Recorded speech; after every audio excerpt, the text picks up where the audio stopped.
আজ আমি বানিয়ে ফেললাম ভাত। ভাতটাকে প্লেটের উপর সুন্দর করে সাজিয়ে দিলাম। সাথে ছিল কলমি শাক ভাজা। আমি রসুন দিয়ে লঙ্কা দিয়ে কলমি শাক ভেজেছিলাম, সেটাও দিয়ে দিলাম। আর সাথে ছিল ডিম আলু মাখা। ডিমটাকে সেদ্ধ করে আলুটাকে সেদ্ধ করে লঙ্কা তেল দিয়ে মেখে নিয়েছিলাম, সেটাও দিয়ে দিলাম। আর ছিল মাছের ঝোল। আমি আলু দিয়ে জিরে বাটা দিয়ে টমেটো দিয়ে মাছের ঝোলটা বানিয়েছিলাম, সেটাও বাটির মধ্যে দিয়ে দিলাম। আর সাথে ছিল তেল পটকা।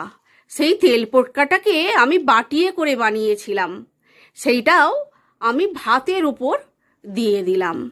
আর ছিল আমের চাটনি।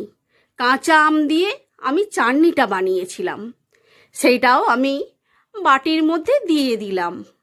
তোমাদের কার কেমন লাগলো জানিও। ভালো থেকো, পাশে থেকো, প্লিজ প্লিজ পাশে থেকো।